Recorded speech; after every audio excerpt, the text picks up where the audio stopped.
What's up, sexy lovers? How y'all doing tonight? Welcome back to the Sex Mechanic Podcast, where we talk about sex, relationships, dating, and everything else regarding that kind of stuff. I, of course, am your host, the Sex Mechanic, aka Jeanson Benoit, aka Mr. Born to Explore, aka Confident Creator, aka The Exception.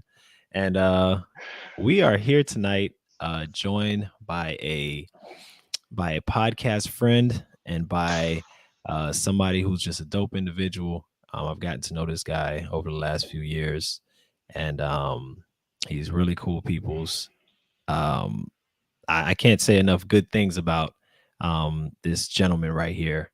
But I'm gonna also let the rest of the audience get to meet him and get to form their own positive opinions about this guy. But he's really good people's, and I want to introduce y'all to Taj. What's going on, YouTube world, streaming world? How's everybody? Thank you, Gene, for the wonderful introduction and setting the bar higher than made needed to be set. But all good. No, happy to be here. Happy that you requested, and just hey, ready to talk everything and anything right now. I know we have a couple things to talk about, so uh, yeah, man, appreciate it. Hey, not a problem at all, man. I'm glad you accepted the offer because we've this has been overdue. I mean, you've seen me through the whole process of talking about doing a podcast and then starting a podcast, and I'm like, yeah, we got to get on together. We got to get on together, and finally, we were able to put it together. So I'm glad you were able and available. Thank you. You know, but as you know, I like to start with a set, kind of like a not a session, but well, first of all, let me, let everybody indulge in the familiar background once again. After 2 weeks of being away, I was actually gone for like almost 3 weeks, but um, I'm finally back in San Diego in my space, and it feels good to be back. But I also appreciate everybody who allowed me to do the podcast at their places. So thanks, everybody. But yeah, I like to start with some appreciation, and you could join me if you have something. If not, then that's fine too. But today, I want to give appreciation to my damn self. All right. I don't usually do this, but today I woke up feeling very like appreciative of where I'm at in life and what I've been able to accomplish. And this is not to say I'm at my final place of where I want to be because I'm nowhere near. But at the same time, I feel like I'm close to at the same time, if that makes any sense. But with the podcast going Hmm. on, with me finally letting go of uh the, you know, so-called 9 to 5 work night life, even though I was working nights, um, me just taking leaps of faith that I haven't taken in a long time or that I've talked about taking. I'm really happy for me doing those things. And I'm really appreciative of the fact that I've shown a certain level of just belief in myself. And I feel like things are working out. And I'm just happy with the way things are going. And I am looking forward to how 2022 and beyond continues. And yeah, that's pretty much what I got to say about that. So that's my appreciation for today. Hmm. I don't think I've collected my thoughts to do something similarly. Normally, you think of gratitude, you think of some of the external stuff and goal setting and milestones, and it's like, oh, it's always things that are too far away, Hmm. and maybe of intangibles, and less about just being like happy with the present and saying I'm really good like right now for the last couple days or the last few hours uh, and strange that you mentioned it in the way that you did because this morning someone called and I think I provided a similar answer to them about where I was and how things were going, and it sounded almost verbatim in the vein of what you just shared. And at the end of it all, they were like, "Man, how do I get there?" And I'm like, I didn't get anywhere, but I'm happy with like right now, like Hmm. the flow of everything, let the things I've let go of, like all of those things. and just the trajectory. And overall, I think one of the most important things when you reference these kinds of events or moments where you're thinking of gratitude and appreciation is momentum. Is like how happy are you with your own momentum in life? And sometimes when we lose momentum, we feel as though we're slowing down or we're losing pace, or just like who are you keeping up with? Like what? Hmm. um, so yeah, man, that's great. That was a great share. Appreciate that, man. And thank you for sharing also. I mean, it seems like or it sounds like at least you can relate. So, I appreciate that too. Some There's probably people out there that maybe don't or can't relate right now and don't feel like, they're the most blessed or lucky or however you want to say it, fortunate. But it's really a it's really a nice space to be in when you are uh, somewhat satisfied. Let me just say that, satisfied. I know there's more to come. I have a lot of desires that have to be fulfilled that have not been fulfilled, but I'm satisfied with where I'm at and the pace at which things are coming. So, yeah, that's all I could say about it. Cool. Um, but yeah, so today we are going to get into the topic of the experience of sex as an active father. And I say an active father because Taj, takes care of his boys regularly.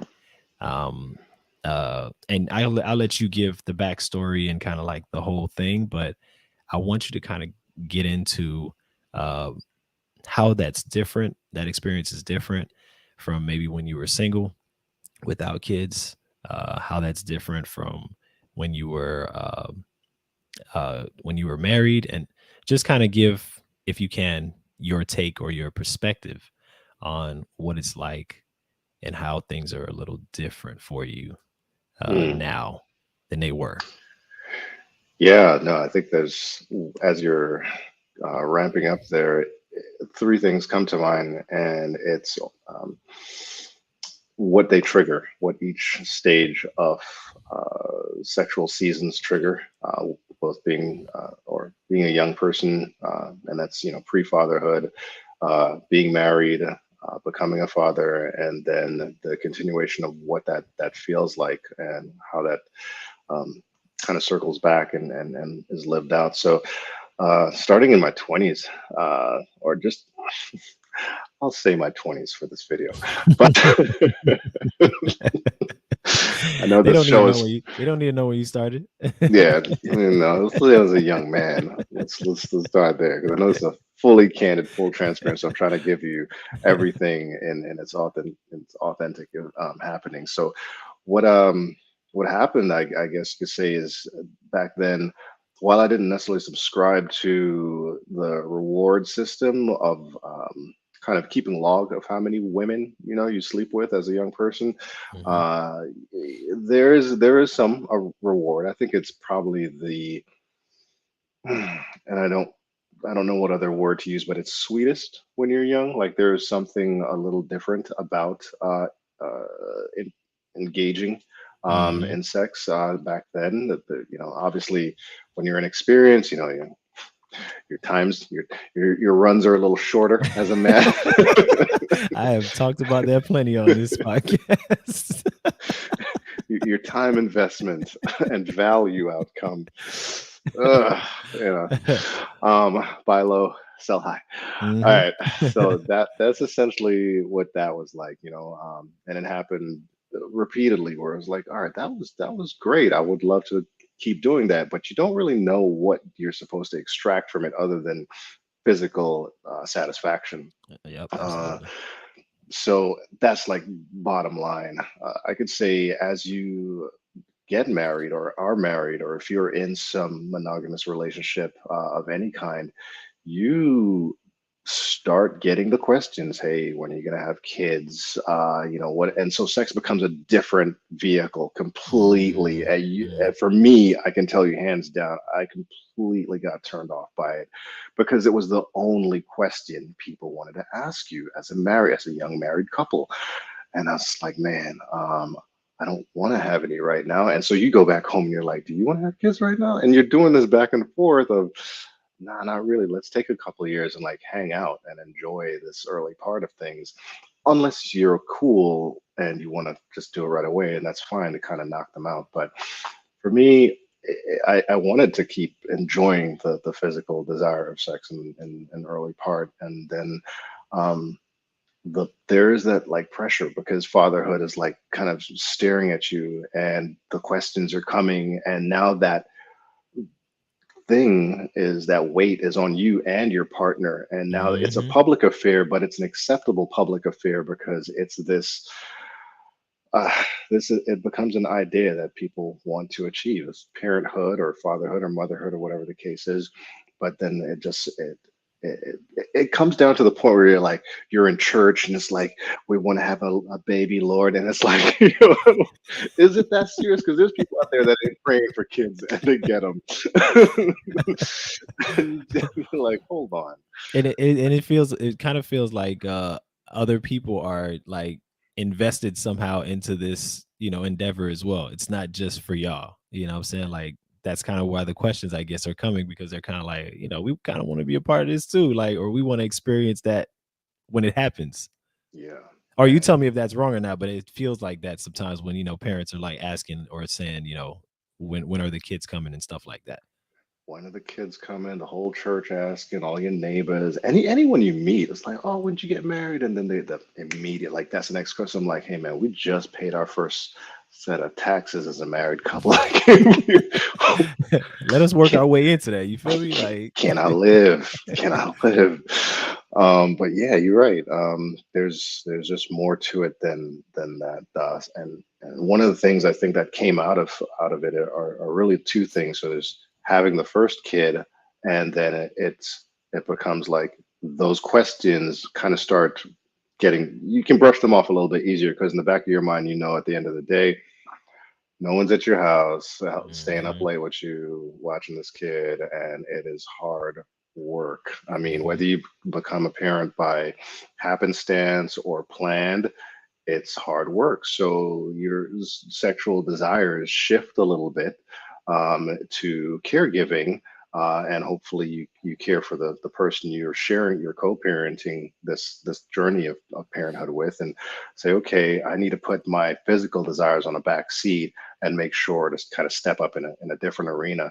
And once you get a handle of all of that, I wouldn't say cakewalk. I'm not going to use that word because everyone has different parental challenges. Every child is born with different groups of things. So, but after a while, you do get a handle on life with having a child or children.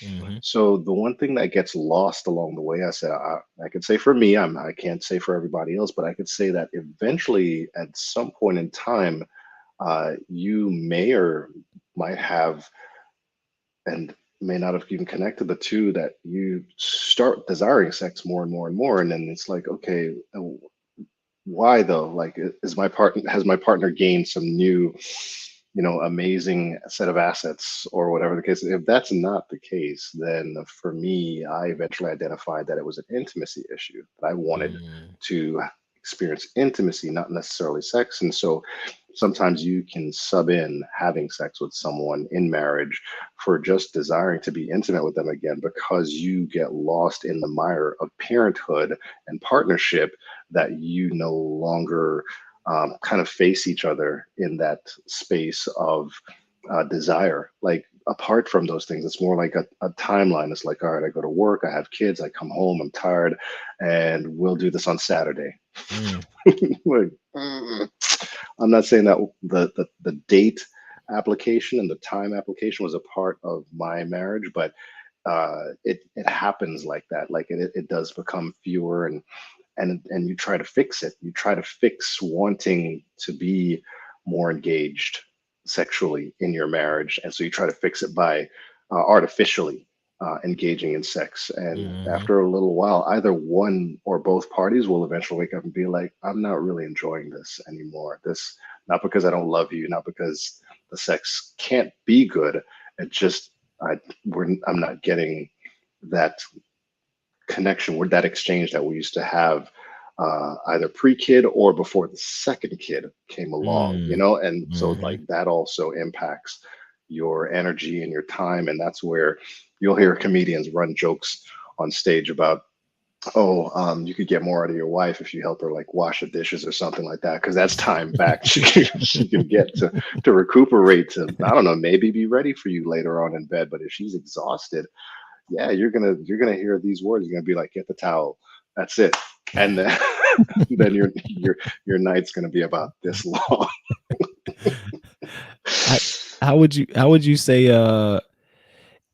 did you do you feel like since now the kids are a little bit older and, well, you know what? I'm not gonna interrupt you.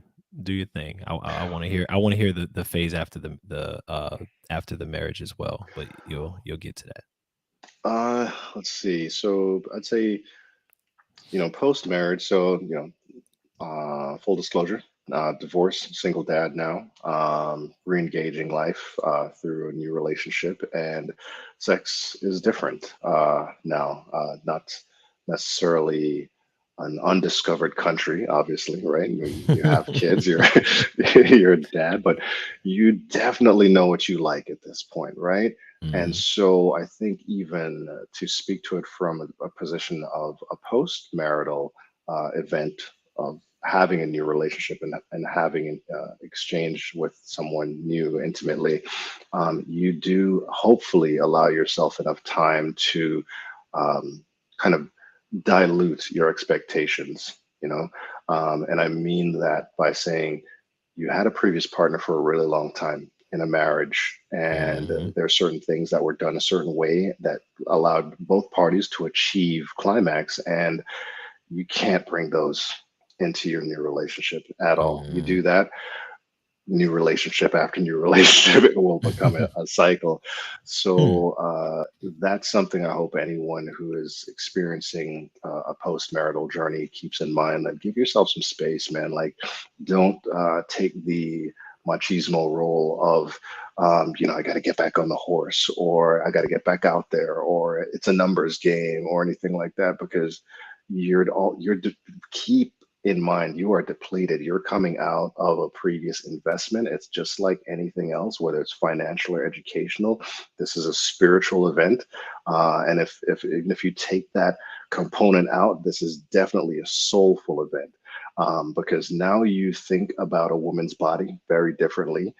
You also think about the rewards, and most of all the consequences, or I could say the outcome or results, meaning you could have another child unexpectedly, mhm, or you could end up, if you're playing the numbers game and you're in these streets, as the mhm. folk would say, then you could be exchanging some really negative, biological things with people, and that's like never cool. So I'm not telling anyone how to live their life. It's just to say, give yourself some space and give yourself some time to almost like decompress from that previous event, and look toward your new partner, and be honest with them to say, these are things I really like, and I would love to explore them with you. And I'd also like to do them slow and not necessarily fast, right? Mhm. I think that's the best thing that I have now, is there's this massive communication component in my current relationship that just is hadn't showed up before. Like, we talk about everything in grave detail. You would think we were trying to develop a prenup or some type of legal document, the level of granularity that we Mhm, go into about it. Because it's important. It's important to know where your soul has or is currently anchored. Because if I mhm. don't know, I can't help to pull that chain up so that you and I can sail in the same direction. And that is strangely a metaphor for some. Very fitting. Yeah, it wasn't intentional, but it went there. So yeah, but that's kind of where it is. I'd say young guy, just kind of quick reward. Marriage guy, and, really converting the duties of husbandship and fatherhood, and kind of trying to find intimacy again with your person. And then the life beyond that is, how do you rewrite your script, because you can't undo any of what you have now, Mhm. right? Like, you have things like, I have my boys, and I now have to teach them how to show two women respect, love, and honor how they are being reciprocally treated, which hopefully is always kind. Mhm. So that's always a tightrope, right? Can't do away with your past, and definitely the future, while it's unwritten. You can be the best possible guide. So now, sex for me is one of a very guided event, and can no longer be unscripted, unless you and your partner have an extremely amazing chemistry, where spontaneity is a natural component of your relationship. But if Mhm. it isn't, it it can be learned. You can give yourself space to create a spontaneous moment, and just, whether it's you're into one thing or the other, it doesn't even matter. Just know that you can. So I'm reading this book, and it's about creating new habits, but it's not necessarily about the habit itself. It's about allowing yourself an authentic response when there's a cue, right? So we all have nerves, we all have things that happen to us when we're frightened or when we're happy. But in the senses where it's your spidey senses are going off, and you're having a bit of a discernment, right? In a Mhm. moment where, like, I don't know what to do with this, that's a great moment to just sit with it, take a few moments, and be like, hey, can I get a moment? And my partner and I, right now, that's exactly what it is. Like, hey, I need a moment. And it's great to be able to give your partner that space and say, you know what, I'm going to have this respect for that person, so that they can quickly, or however much time they need to, like, measure their soul, measure what's happening in this event, and come back and disclose to me what they're experiencing and feeling. Because if they're not unpacking that for you, they're unraveling in front of you. And Mhm. that's, you don't want the unraveling. I'd rather you be able to, like, look at the thing and be like, can I unpack this in front of you, and, like, not be discouraged about feeling this way. And I say that because, as a young man, and so this is a back in time moment that taught me. So this is a time machine moment. Mhm. Um, that during, and I didn't share this with a lot of people, actually. I can't believe I'm doing this now, but I think it. I think it's important. So you don't know what women go through, and I'm only speaking to heterosexual relationships right now, right? Because that's only Mhm. who I've had sex with. So you don't know what that woman's been through. Young woman, middle aged, old, it doesn't matter. I remember engaging in a night of passion with someone, and halfway through it, she just began to weep, and I couldn't understand it. Mm. And as I paused, because I mean, if you're an idiot, you'll keep going. Like, oh, she's having a great time. She's loving it. This is a cry for a very deep, soulful. No, Oh it's boy. not. She was crying from a disturbing moment, and so I Mhm. asked her, and she didn't even realize that she had not processed uh, a Some very, very bad moment for her in her Mhm. past. Some And trauma. yeah, and I had to take a moment. And so I'm not equipped, right? I'm in my 20s. I'm not equipped, not even 20s barely. Um, and I just had to sit there and be present with her, to say, you know what, I'm gonna be available to her in this moment, and not be a self-seeking dork, and try to see if I can push past this.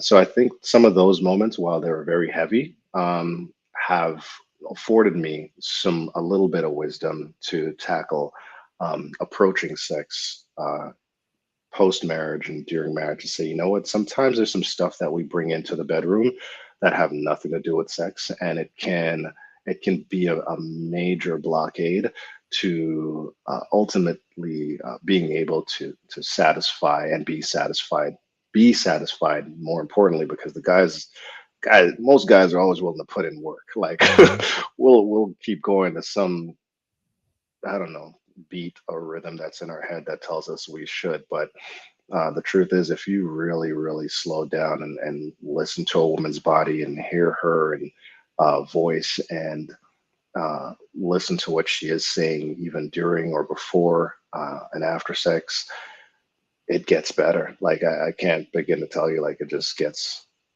it can be extremely, extremely good. Yeah. So yeah, that was my time machine moment to kind of connect it as a bridge. But those things taught me how to navigate some of what I do now, because I realized that we need to just start being honest, and it was because of her honesty that allows me to be honest with other Of people course. over time during sex. It's Hmm. like, man, if that person can be as honest in such a grave moment, in such an intimate moment, she didn't have to reveal that to me. She could have just been like, no, I'll tell you later or something like that. But we discussed it naked in bed, and it was just like, that is that's wild. And we're good friends. I wouldn't say we're close friends today, but we've maintained a close enough friendship where we're, if I wanted to pick up the phone and call her, she's still a very good person. She's Her transparency has definitely rewarded her in life. She's has been on a positive path since then, and her family's great. So good things. But yeah, man, sex is definitely a road to navigate across these three areas, and it just gets more challenging if you want to keep having your way all the time. Hmm.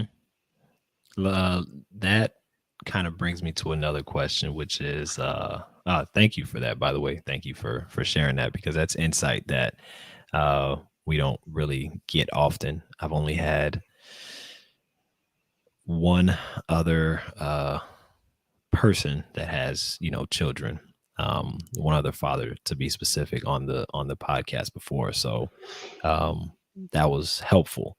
Hopefully, that's helpful for anybody else out there who's a father, and that may provide some type of insight for you. Um, but that leads me to another question, which is, at this point, post marriage, with children, um, but with children that are obviously growing older, so they're not like, babies anymore. Yeah. Um, but with that, um, how important is sex now for you? Like within, let's say from a 0 to 5, 0 being not important at all, 5 being extremely important. And maybe if you can compare that to how important it is compared to other things in a relationship, like you brought up intimacy, um, communication, trust. Those are the 4 things I feel like people need for a successful relationship: is intimacy, trust, sex, and communication need to be at least good. They don't have to be Mhm. perfect, but they need to be good. And if any of them are struggling, if any of those areas are struggling, I feel like chances are you're going to see that, and that's going to manifest in the way the relationship is going as well. But what's your take on it? Like, what do you? Uh, I'll answer the first part of the question, which is, from a 1 to 5, I'd say a 3. I'm always in neutral. Mm. Um, I don't think anyone in peer groups would ever tag me for an over sexual person ever. Like I don't even think people knew I had kids until they until like I had one beside me, and they're like, "You're a dad."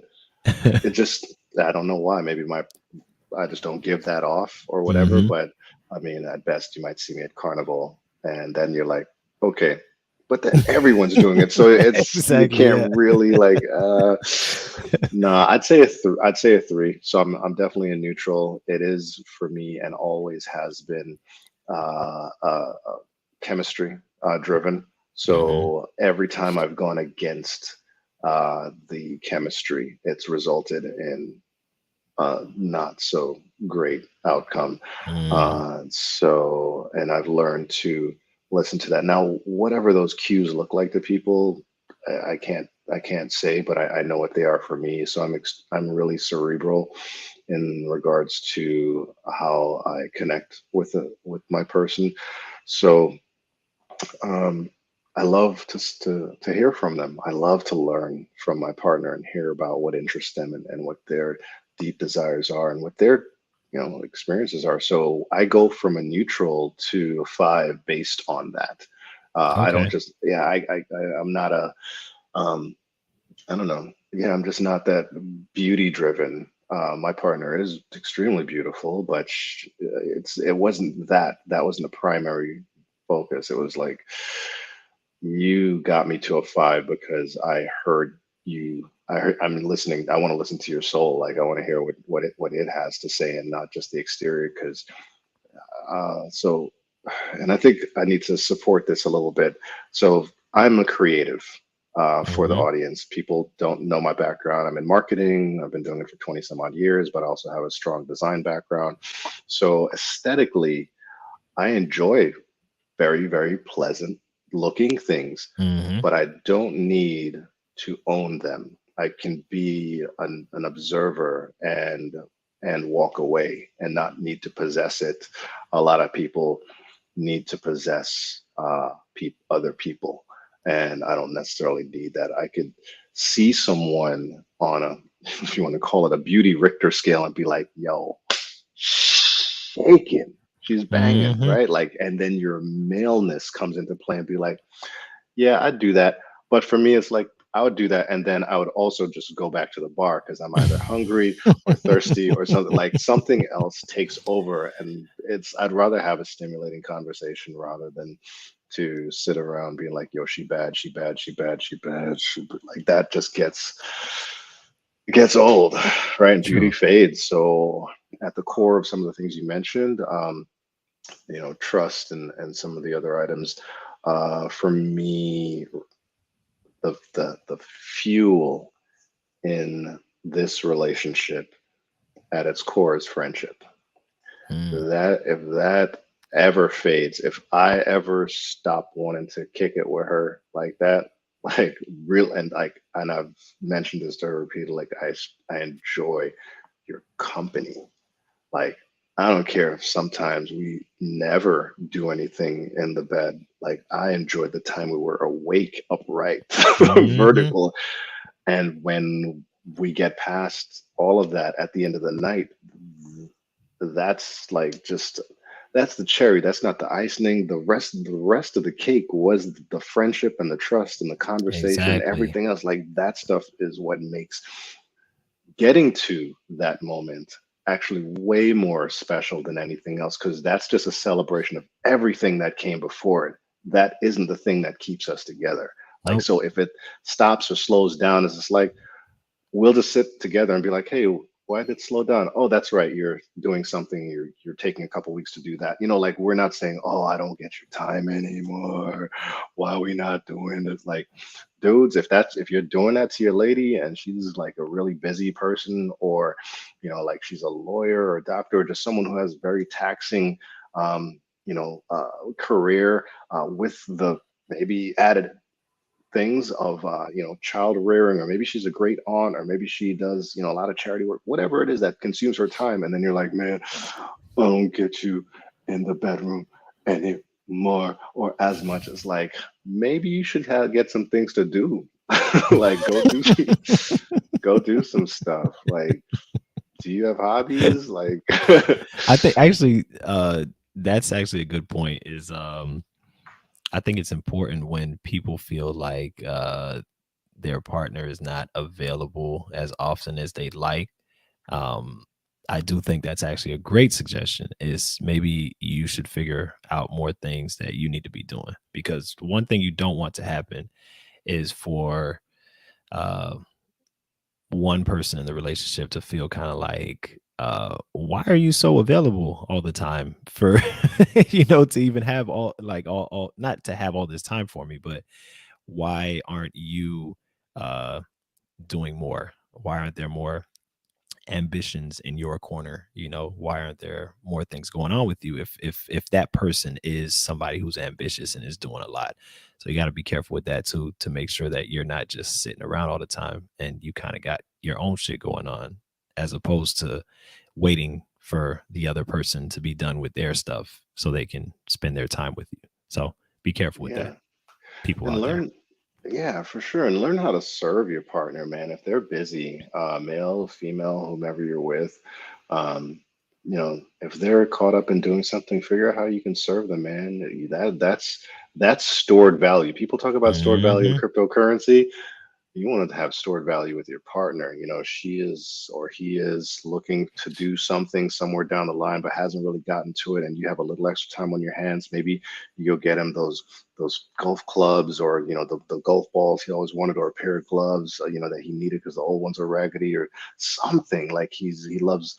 He has a record collection. Maybe add to it. He'll remember, or she will remember all that stuff, and you'll get it back. And it's not to say that you'll karmically get it back in the bedroom. It's to say it is energy stored up, and you're like, man, my partner is extremely thoughtful, and it's not to bring them to a place of guilt or anything like that, so that somehow it will trigger them back into a moment of reciprocation. It's just to say, oh, child abduction, South Florida. Mm. Oh my gosh. So yeah, that's always like something I think through, is how can I be supportive, and not always seeking to satisfy myself through my partner. That wears out a little bit. And as you're speaking, something else came to mind, which is why I'm not a five. You asked about the scale, where I Mhm. am on sexually 1 to 5. There are moments where the scale tips to five from time to time, where because she looks sexy, or she's dressed, or just a moment in time. But if my partner, not current one withstanding, is always on that side, it's actually extremely exhausting. Um, Mm. I heard this actor, Michael Jai, like, Michael Jai yeah, White? Or yeah, that's it, the okay. karate, yeah, yep, yep. And he was talking about having group sex and stuff like that. And he says, yeah, I've had it all, but all that stuff's kind of passe now. And the interview was like, but why? That's kind of like the greatest male fantasy. If you and your partner are really good at keeping your relationship tight, and you can still invite a third person in, what does it mean? And he's like, it's a lot of work. it's a lot it's a lot of effort. Like, I don't I don't have that time, energy anymore. Like, honestly, bro, like for me specifically, I work out, I work, I father, I partner, and whatever other free time I try to give it to, where it's being called on, and where I'm being called to. But like, you're tired. Like, you're tired.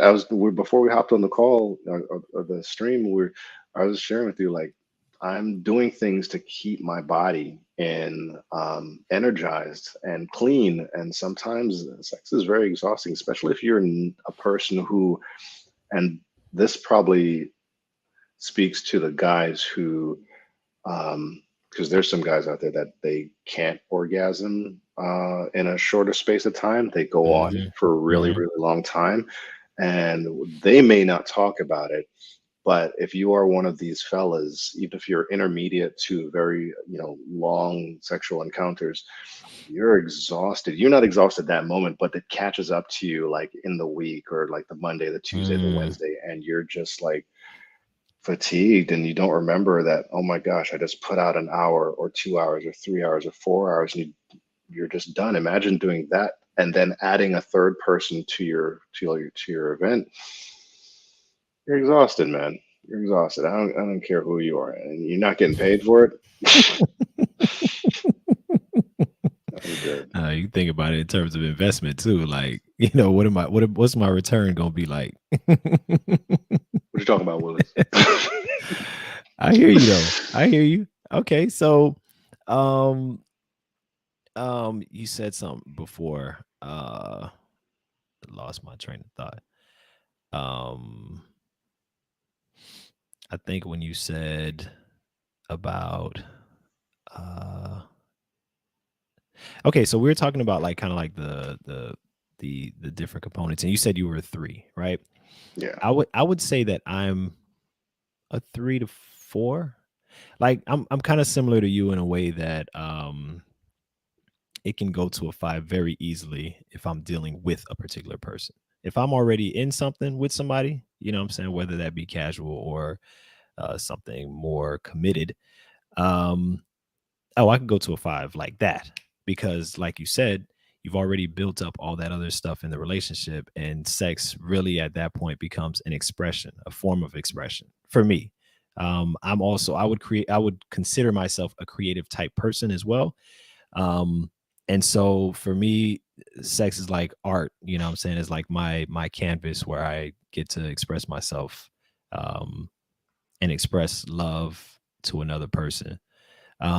So I totally get that. And for me, it's almost like 25% of the relationship with the other components I mentioned being 25 equally.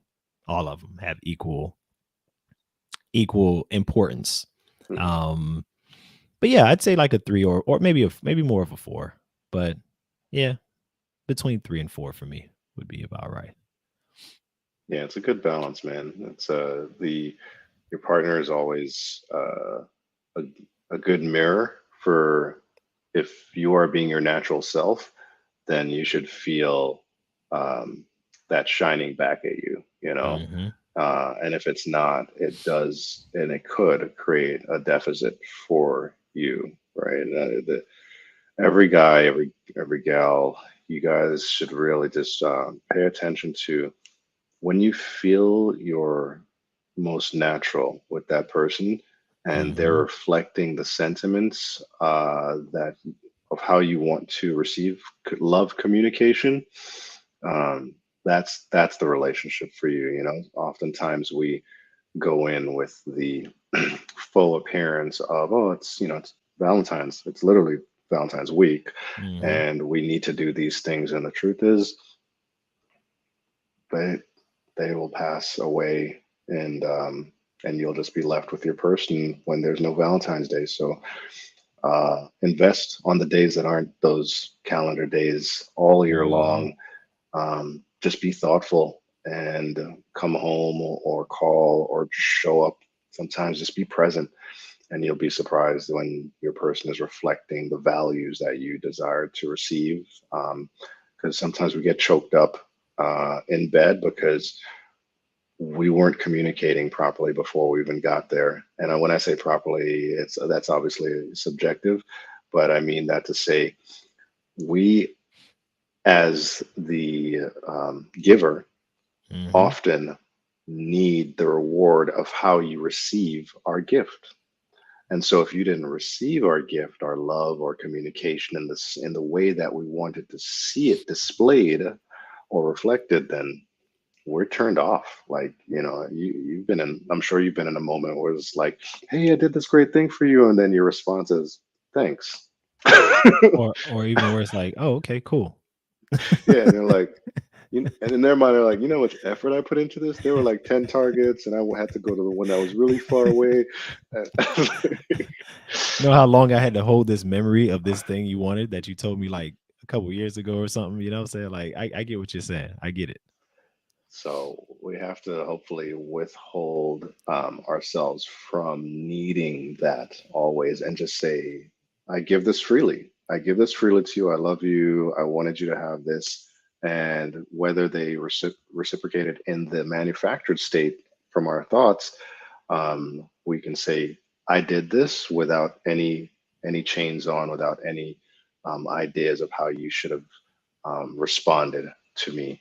And if we can keep doing that, we help the other person become their natural selves too, Hmm. because in it either helps to shed some of the unnatural, the masking, the walls that everyone kind of stands behind.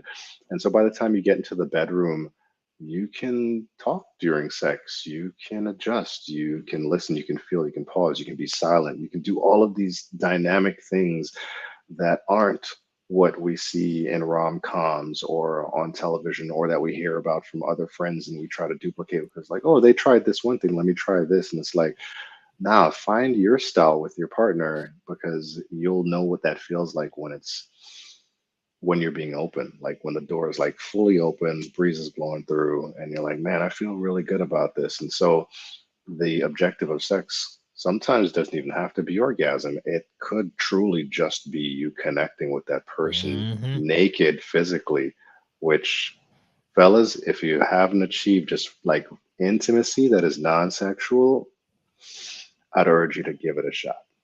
I've Give it I've a shot. I've been preaching it for episodes and episodes on this podcast. Um how sex, when you reach a certain level of connection, how that changes sex, and how it's very hard to go back, honestly, to just the physical interaction, especially somebody like me who's single. It becomes more and more difficult. I'm to the point now where I'm like, I think I'm done with casual situations, because they just they don't satisfy uh, the full need of what I want to get out of a sexual interaction, but also too, they don't satisfy the needs of what I want to get out of a companionship or out of a partnership. So, but yeah, if you have not experienced connected sex, especially if if you are any kind of spiritual person, and you believe in people having souls and spirits and stuff like that, yo, sex is on a different level. I've said it before. It is the closest thing I could describe on earth to seeing God, when you get to that kind of connected state with somebody else in a sexual interaction. Um, I'm glad you seconded that. You know what I'm saying? So it don't seem like I'm just tripping or I'm just talking shit, because I am speaking real stuff. All right. Yeah, Gina and I actually never spoke about this part. A lot of what's been said today are things that we've never had the chance to speak about Mm-mm. in person. So, but yeah, it is a beautiful component, man. I can't. Oh man, a friend of mine, her name's Mandy. Mandy actually hosts class with women to help women get connected with themselves and their sexuality, and Mm. very, very, very similar to exactly what you're doing, just on the female side of perspectives. And man, I mean, what she is doing is just amazing work, because it leans into this idea of non-intercourse intimacy is transcending. Like Mm-hmm. it really is transcending. I I've I love it. Like the the first, I wouldn't say the first, but I want to compare. I want to compare it to, and I don't want to compare it to, because it's not a direct like a one-to-one ratio in relationship. But if, fellas, you haven't picked up a book about like tantric sex, I Mm-hmm. would Google it. Mm-hmm. Google it. Yep.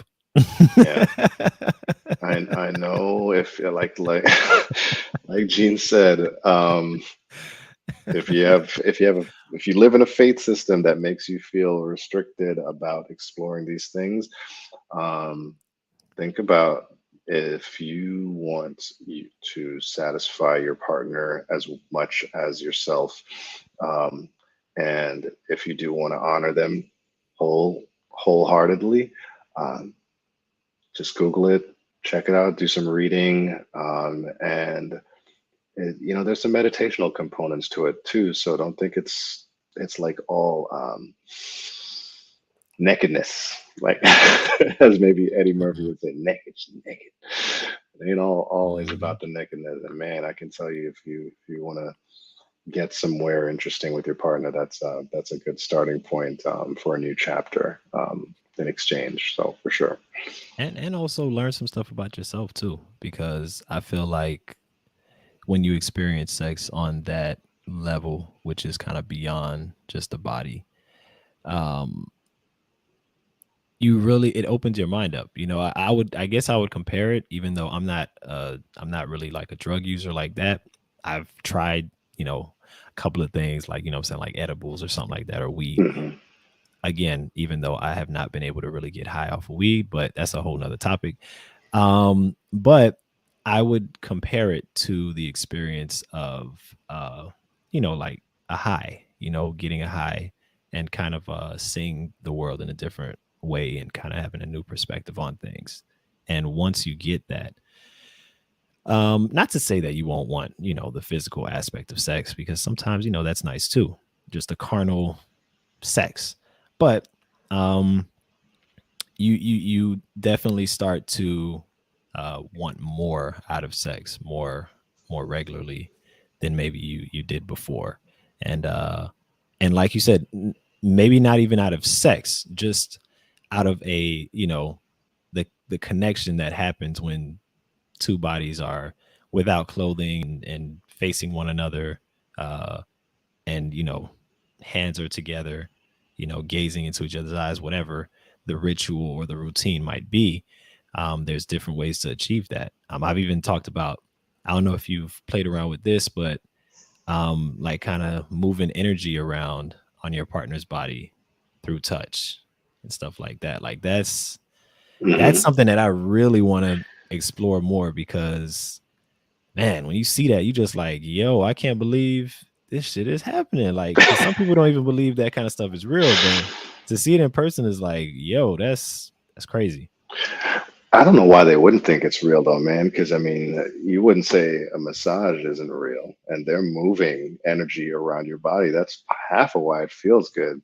So yeah, it's gonna be for guys. It's gonna be unnatural because we Hmm. are not n- predisposed to be this stripped down into ourselves. And we think that and I'm not saying that everyone has to maintain a certain posture of masculinity. It's just saying that we are more revealing to our closest brethrens, right? And so we'll talk to them about the most intimate things. One of my friends, a few decades, like maybe a decade ago or so, he said it to me like, "Hey, there's got to be a few guys in your life that you can be naked with, right?" So like, your partner is one of should be one of those people you could be naked with. And I think for this reference that we're speaking to is you're attempting as a man not only, to Gene's point, to move the energy around their body, but it kind of, if you actually take the mantle up to orchestrate doing that, and I mean like that's it's also liberating for yourself as a guy, right? Because you're no Hmm. longer using the tool that you're used to using. Like that Hmm. one is not it. Like it is these, it is this, it is, and sometimes it's your whole body, and it's just you want to, man, you would be surprised what you unlock in your partner going forward with this. And it's not like some quick, it's not fixing anything. So don't think like approaching this is fixing you, is fixing your partner. It is just an unlocking of parts of, um, I guess you could say, same thing with the massage. Like it releases certain things from your body, right? Like Hmm. you'll see your partner literally relax and get more and more relaxed, and it could get even more intense than that, than just a Hmm. sense of relaxation, like in a very real way. And as men, we're not used to crying women, especially if you're not at a funeral, if you're not crying because I'm proposed to you, like Hmm. key ideas, or if it's not just cycle and you're just really intense, that you're having a really intense one. If it's none of those three moments, like we're not used to seeing weeping and being emotionally intelligent enough to handle someone who's weeping both from joy, from love, from experiencing an unlocking of peace with you, right? Hmm. A sense of transparency. Like these aren't things we talk about at the bar. These aren't things we talk about with the Mm-mm. homies. This ain't nothing your uncle talked to you about. This isn't stuff like your dad used to sit down and be like, yo, when you meet your girl, this is something you'll have to learn to do. And if you do it, this is not going to make you soft. You know who kind of is closest to becoming these or having these attributes? I'm not saying they put it into practice, but men who are fathers of daughters tend to be a little bit closer to being sensitive Mm, to these practices and be like, you know what, because it just happens. It's what daughters do to men, right? They make you aware that you cannot be abusive. And I mhm. don't think any man out there who is a father of a daughter would sit down and say to themselves, like, yeah, I'm going to neglect her. She'll just have to learn in real time. But they'll always do that with For the boys. son, yeah. Will be like, I'm going to just wait till he comes to me and ask me that question that I've dreaded this whole time. Mhm, But they'll never do that with the girl, right? Ever. So it's the key. I'd say it's one of the key differences between fathers of boys and fathers of young girls. And but I can say that there are still great dads who out there, and this is all coming full circle, strangely enough, who do seek being very balanced about not only their own sexuality, um, but also trying to ensure that they observe and raise their young ones to be uh, receptive and understanding and expressive about their sexuality and be mhm. able to communicate that because my communication about sex when I grew up was not good. Like, I'm not saying they did a horrible job at it, but it was so brief. I think the sex ed class in middle school was definitely way more effort than I Wow. got. So everything that you've heard this evening that Gene and I have exchanged, guys, is just life. Like just me going through life and figuring out in the dark, saying, you know what, this is what makes me feel good about treat how I should treat another person and how I should treat myself Mhm, and finding the balance of what is and what isn't for me. And like Gene said, he doesn't want to be in a non-productive relationship that's just frills. I want a woman of substance. I want a partner that's about something and I want something that's deeper. And if it takes longer to find that through being single, then it's just going to have to be that way. So so be it. sorry, not sorry. Hey, that's what it is, yo. That's just what it is. Yeah.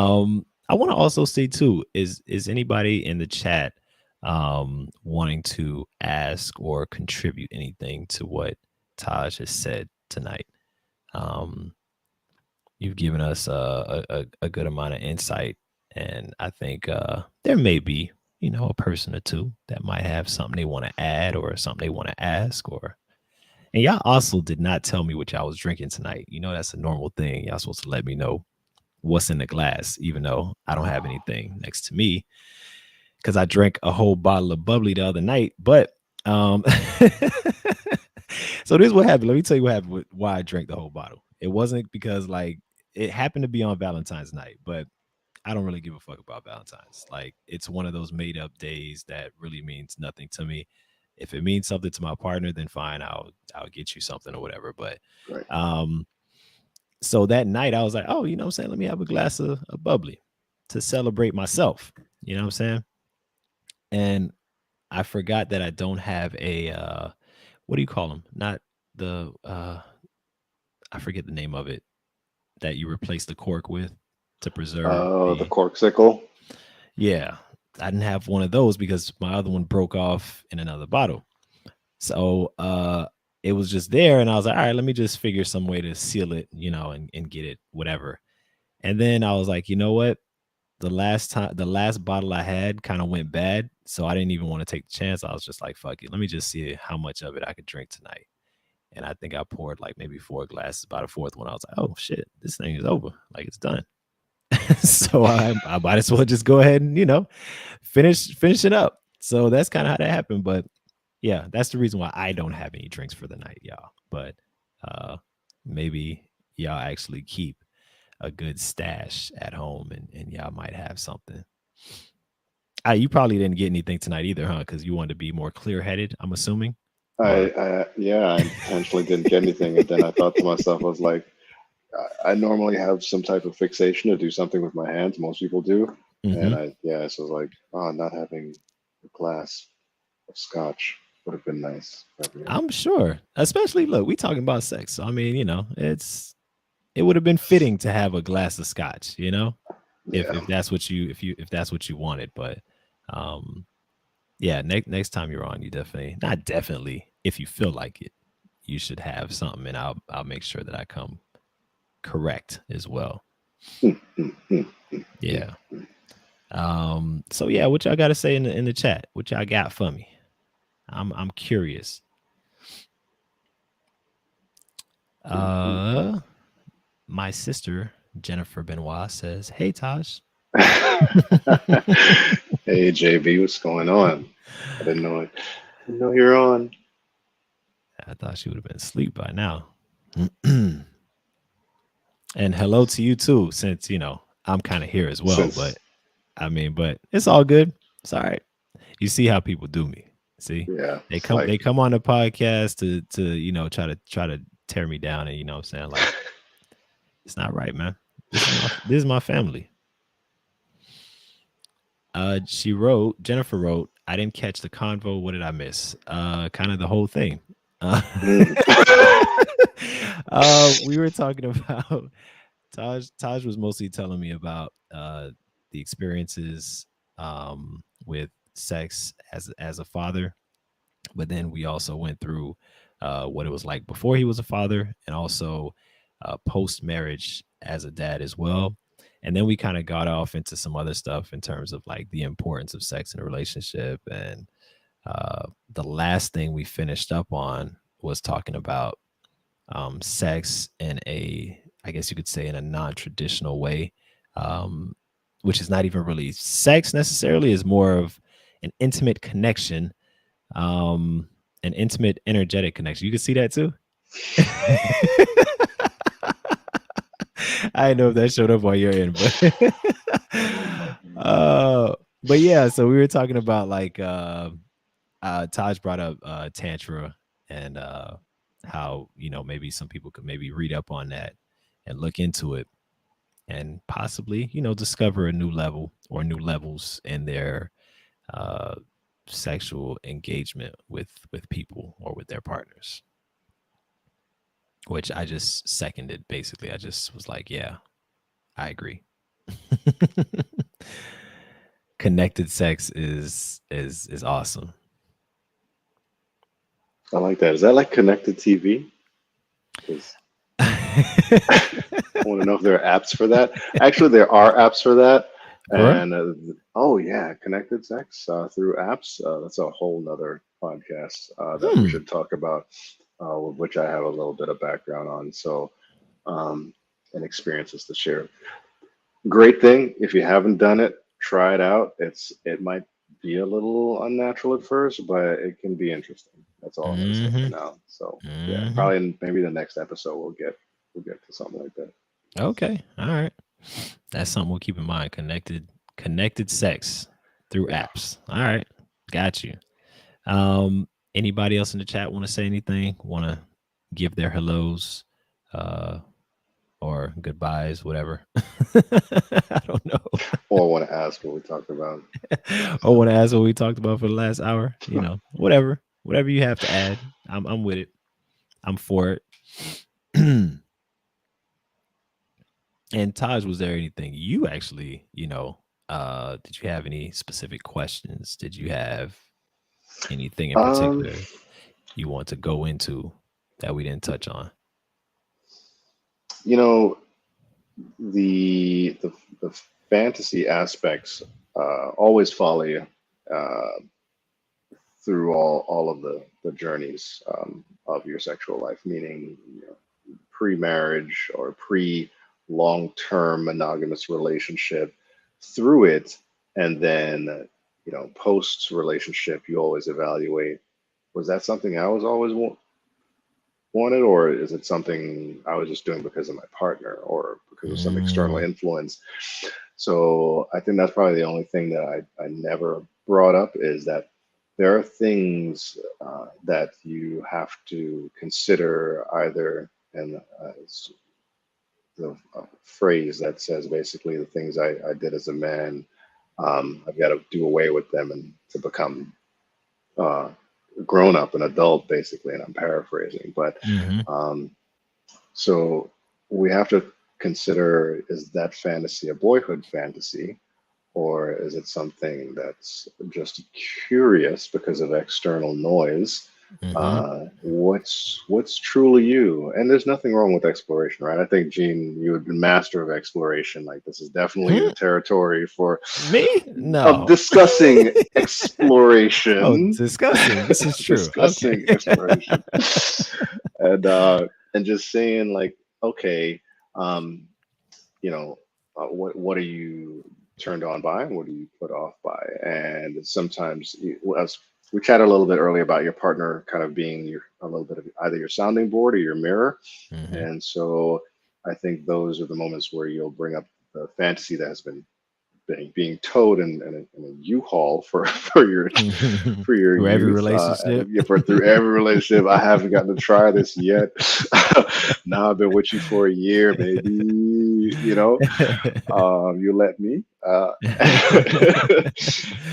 And then you realize that person is just like, nah, never. And then you love them so much that you're like, all right, maybe I don't need that as much as I Hmm. thought I did. But then you maintain this curiosity, and does it cause a stumbling block for you, your relationship, and when do you decide to give it up, if ever? I think one of Hmm. those that's probably like one of the biggest things that most most men have to essentially live with is this just a fantasy or is this like something that's part of me? That's it's actually funny that you bring that up because well let me read this comment first. SG says, "Enjoyed this podcast. Appreciate the male perspective on this topic. I'm glad you enjoyed it and yeah, Taj was a big component for that happening. So I appreciate Taj as well." It's funny that you say that because that brings up two things for me specifically. Just the other day, I think it was either this morning or yesterday morning. I remember one of my fantasies was like, and I wouldn't say a fantasy, but something I wanted to achieve sexually was like Hmm.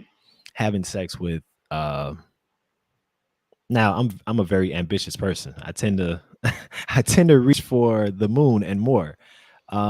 So I was like, I want to, like engage sexually with women from uh I would say almost every country I visit, if not all of them, like a native person from that country.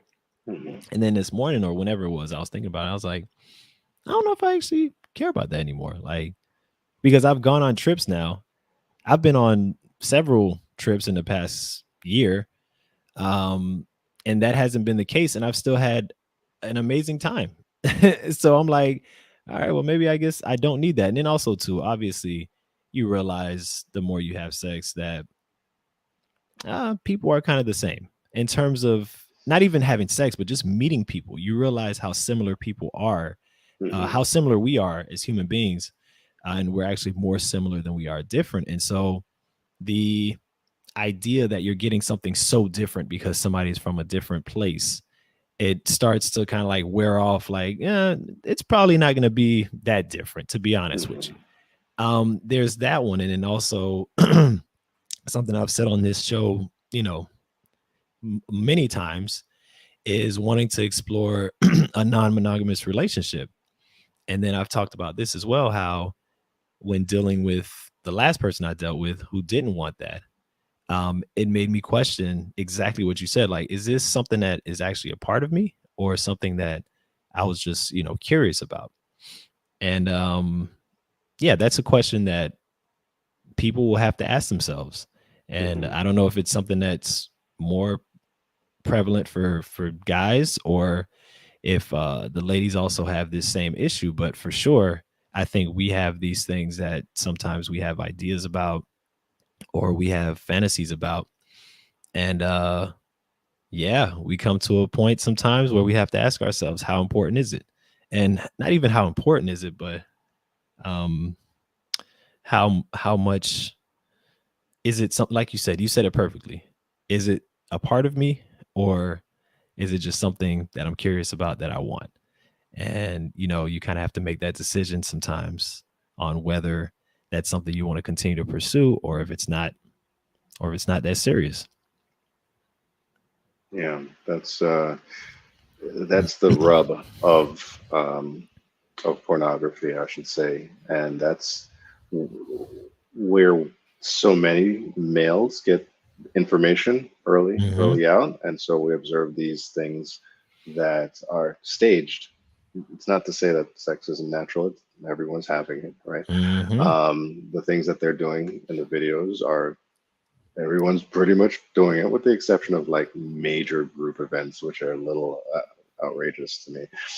But uh, we get some of the ideas there, and then we want to test them out on our partner.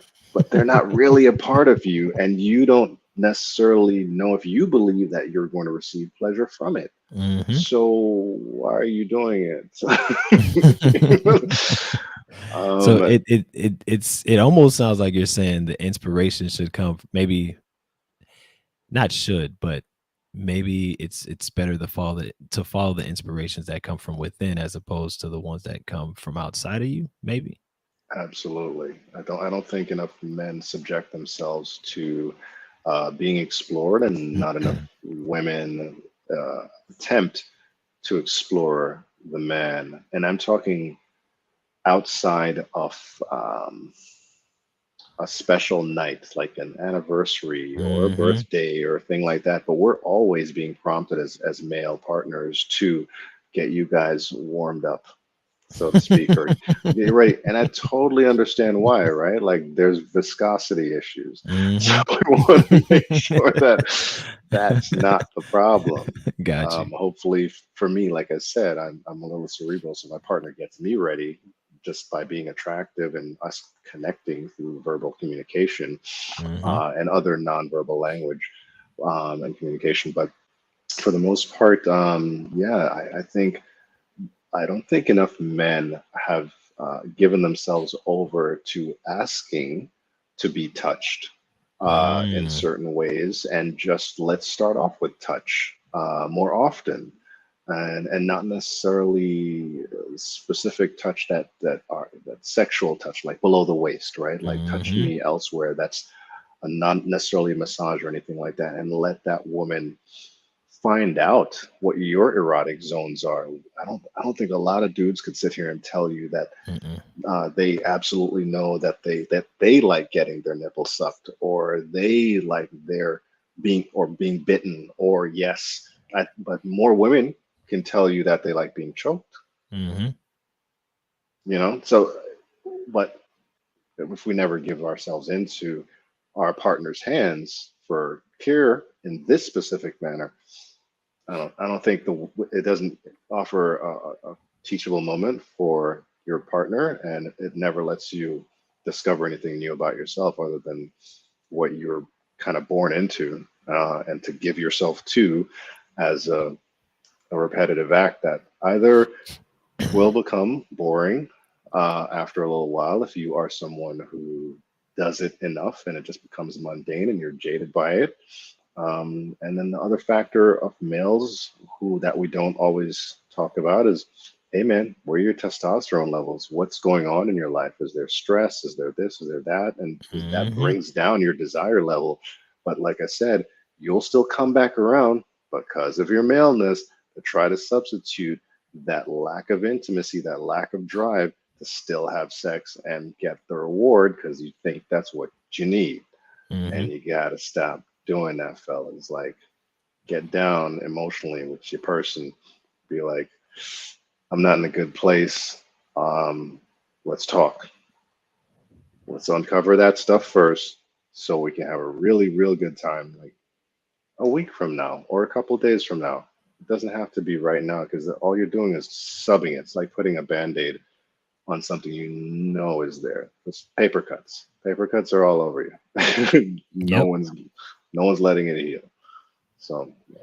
I don't know why that just all came out, but yeah, No, that's still good info. And I'm sure uh anybody who's watching this now or watching it later is gonna appreciate that.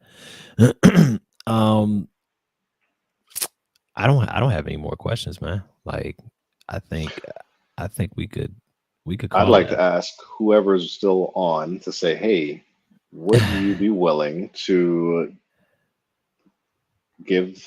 Uh, get your guy into a moment of a place where he can be explored by you, in an intimate but non-sexual way. That's something that you'd be prepared to do.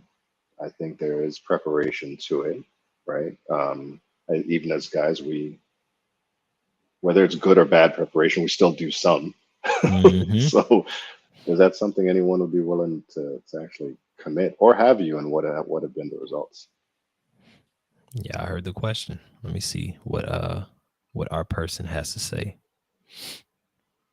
And exploring, you make a very good point. Exploring sex, or not even exploring sex, but exploring pleasure outside of just uh sexual gratification, or even outside of just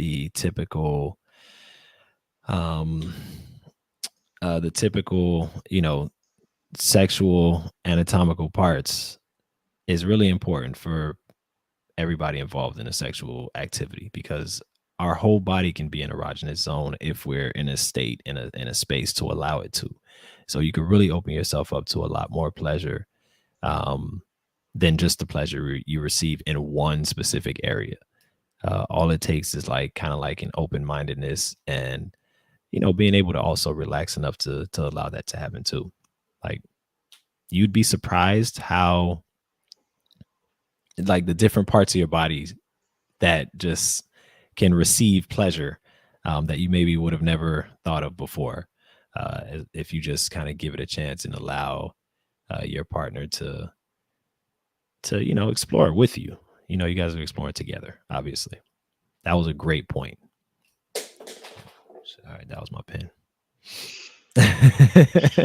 And if not, maybe it's just something to chew on. And yeah. Oh, Oh, here we go. SG has a comment. So SG says, definitely I feel worth trying and doing. Connectivity for me at least is more important than the physical. Okay. So you it sounds like SG has experienced sex on a deeper level than just the physical, and that's something that uh he or she finds very satisfying, maybe more satisfying than, not maybe, but uh more satisfying or more important than the physical aspect of sex. Yeah, it's short-lived.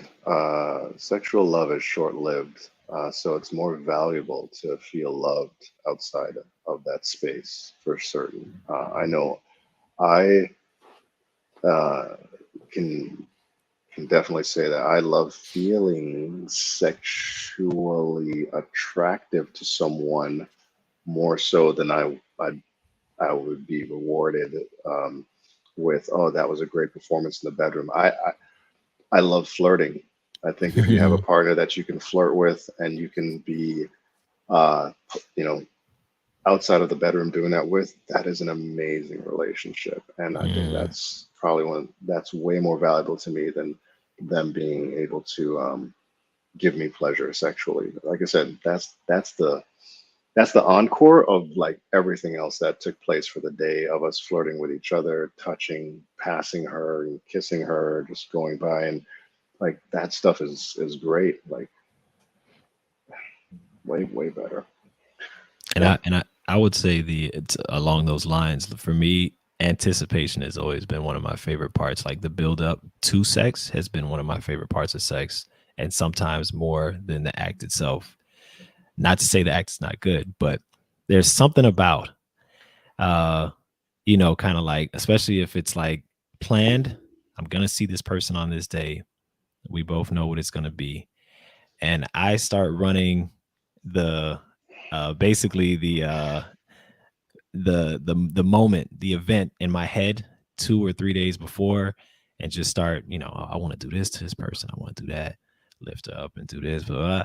And it just, that for me is like, I love that, because my imagination could just go wild and do what it wants to do. And even if I'm not able to achieve everything I wanted, in my imagination, but I'm definitely ready to go. That's for sure. Like, she's getting, there's no lag, there's no time for me to have to get, I'm ready, when I'm I ready to get go. there.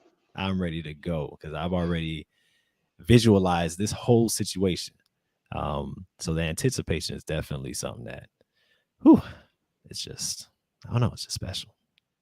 Yeah, yeah. The gift wrapping moment, man. Unwrapping is always the best part of Christmas, isn't it? Hmm. Because after you see what's in the box, it's like, oh, that's nice. I might get a couple days of pleasure out of that thing, but staring at this thing for 25 Exactly. days before Yep. I could get it Yep. was amazing. I shook the box, I tilted it, and I listened to the hollowness of You measured it out, I'm saying, all right, this is about like a 3 by 5 size, so it could be exactly like yeah, there's something to be said about allowing your imagination to take hold and just do what it does naturally. yeah, yeah, absolutely.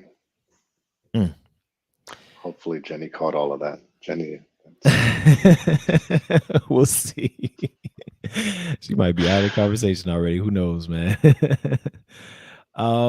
So all right, Taj, is there anything, or not anything, but is there anywhere that you maybe want people to find you? Do you want people to find you on social media for anything in particular? Any services that you offer, or any kind of endeavors that you want people to know about?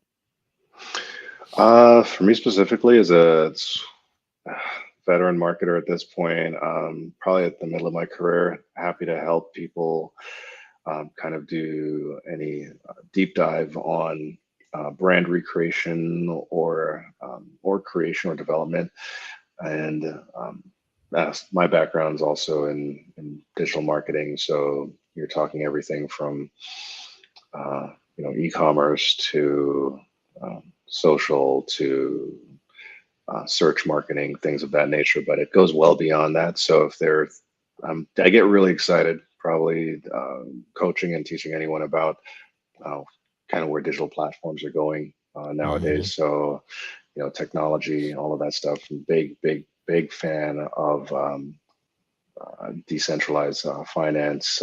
Most people know it as cryptocurrency and blockchain. So, but yeah, definitely advancements in IoT, the Internet of Things, is always going to be my like day to day passion, and how the network effect, makes our lives easier, but also makes us become a little bit more reliant on systems instead of our own ingenuity. So there's kind of a Hmm. balance to form there, but that's my soapbox, and I'm stepping off of it now. But yeah, so yeah, if anyone wants to find me, I'm online at Design Guru on Instagram or at Designer Taj, and happy to jump in and help anybody with any of those things. I'm actually put that in the chat so people can see. It's DYZN Guru, right? Hmm. Uh, so, and another question I have, because apparently I know multiple people kind of either in the marketing space or with the skill of digital marketing. Do you do any kind of mentorship? When I say mentorship, could somebody call you up who's in that space and just maybe wants a little bit more advice? Maybe who's earlier on in their career and maybe might have some questions Oh in that yeah, way. absolutely. It's actually a component of LinkedIn. So I it's a feature I turned on a while back, and I'm absolutely happy to do it in person as well. So it allows me to receive inquiries from folks who are either in the space, in school currently for marketing, Hmm. or maybe just in an early stage of their career, and they don't know how to develop their skill sets to become what they believe I am versus what I actually am. Got And you. I think the path to what I do as a career is uh, very, very cloudy. And most people just hear digital marketing and they immediately think social, but there's way more, way more to it than that. Um, but I'm always happy to coach anyone through it and share any insights. I've done keynote speaking before. I have to speak to very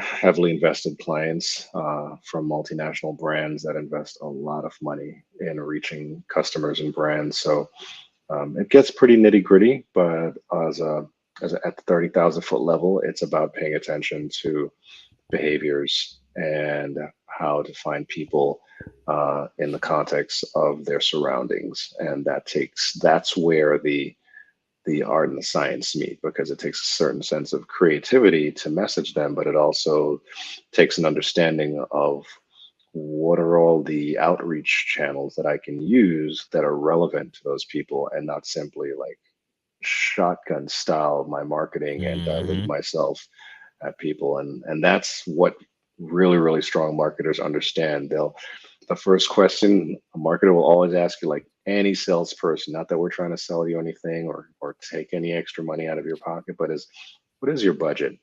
Because if you think content is free because the platforms are free, then that's a wrong lane of thinking.